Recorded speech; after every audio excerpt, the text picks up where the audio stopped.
Aujourd'hui, au programme, on apprend à comparer des fractions entre elles. N'oubliez pas les loulous, un petit pouce en l'air, ça fait toujours plaisir. Et n'oubliez pas également de cliquer sur le bouton s'abonner et d'activer les notifications. Bonjour les loulous et bienvenue dans une nouvelle vidéo de La maîtresse dans mon cartable. Aujourd'hui, au programme, on apprend à comparer des fractions entre elles. Alors, quand on vous demande de comparer des fractions, on peut vous demander plusieurs choses. Tout d'abord, on peut vous demander de les comparer par rapport à 1. Mais ça, c'était dans l'autre vidéo. Donc, n'hésitez pas à aller la regarder si vous ne savez pas comment faire. Mais on peut aussi vous demander de comparer des fractions, une fraction avec une fraction. Et là, ça devient un petit peu plus compliqué.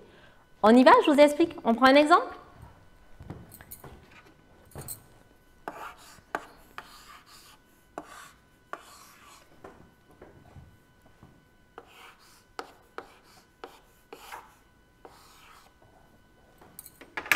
Par exemple, si on vous demande de comparer ces deux fractions, 19 sixièmes et 17 sixièmes.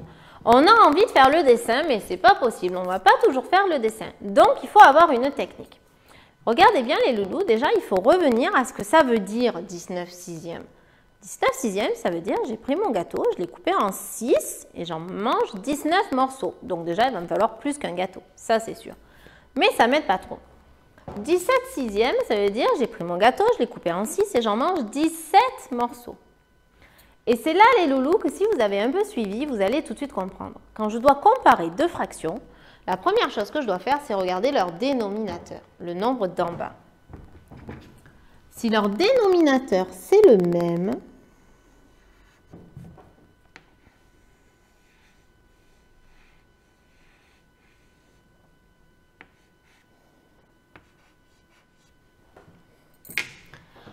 en fait, pour pouvoir comparer deux fractions, on a besoin que les deux dénominateurs soient identiques. Sauf si les deux fractions sont égales à 1. Parce qu'on a dit dans l'autre vidéo que 1, c'est égal à 2 sur 2, 3 sur 3, 4 sur 4, etc. Donc, si forcément j'ai 350 sur 350 et que je dois le comparer avec 12 sur 12, je peux tout de suite dire qu'ils sont égaux parce que les deux sont égaux à 1. Mais ça, c'est un cas très particulier. Dans tous les autres cas, on est obligé d'avoir le même dénominateur pour pouvoir comparer deux fractions. Et une fois qu'on a deux dénominateurs identiques, pour comparer deux fractions, c'est assez facile finalement.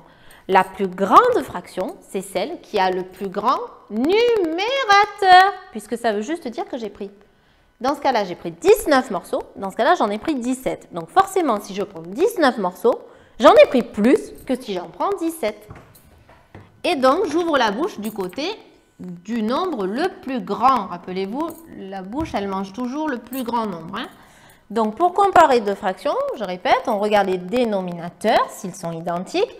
On regarde les numérateurs. Et la plus grande fraction, c'est celle qui a le plus grand numérateur, parce que ça veut dire que j'ai pris plus de morceaux. Quand maintenant vous savez comparer deux fractions, on peut vous demander autre chose. On peut vous demander de ranger une liste de fractions dans l'ordre croissant ou décroissant. On le fait sur un exemple? Alors, je vais vous écrire une liste de fractions et après, on essaiera de la ranger dans l'ordre croissant.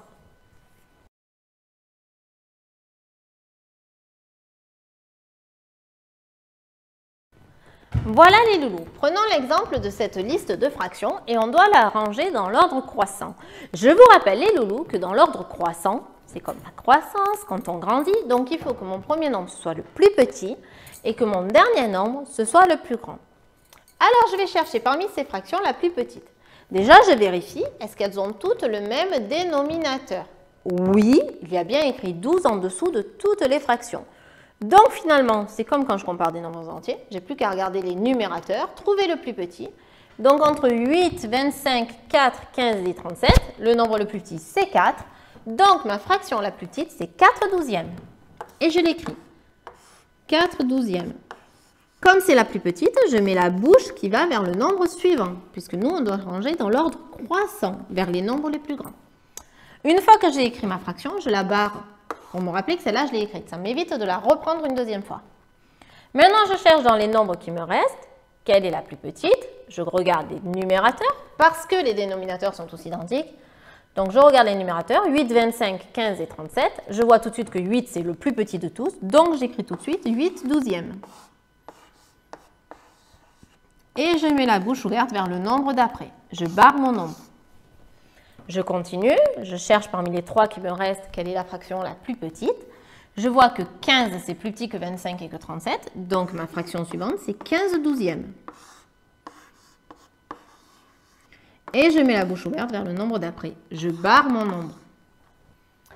Finalement, il me reste 25 douzièmes et 37 douzièmes, mais 25 c'est plus petit que 37, donc c'est celle-là la plus petite des deux. 25 douzièmes. Et j'ouvre la bouche vers le nombre d'après et je barre ma fraction. Il ne me reste plus qu'une seule fraction. Je l'écris, 37 douzièmes. Je la barre. Et vous voyez ici les loulous, j'ai bien rangé toutes mes fractions dans l'ordre croissant de la plus petite des fractions jusqu'à la plus grande.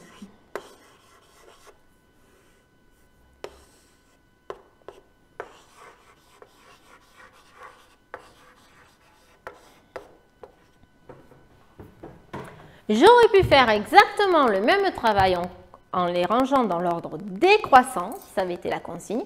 Dans ce cas-là, les loulous, je vous rappelle que j'aurais dû écrire en premier la plus grande des fractions, puisque l'ordre décroissant, c'est quand on descend. Donc, on part du plus grand vers le plus petit.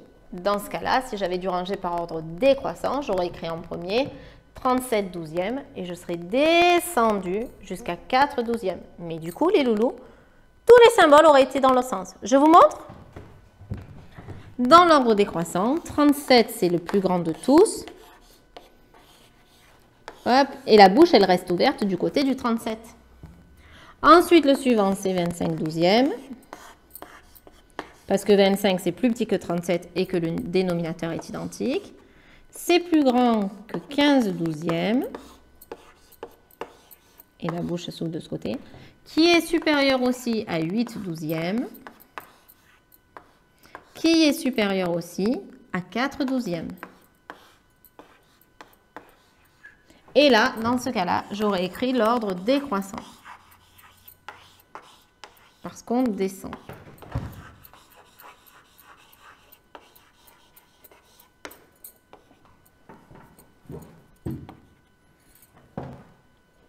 Je vous laisse regarder. Voilà les loulous, j'espère que ça vous a aidé. Et je vous dis à bientôt pour une prochaine vidéo de La maîtresse dans mon cartable. Ciao, ciao!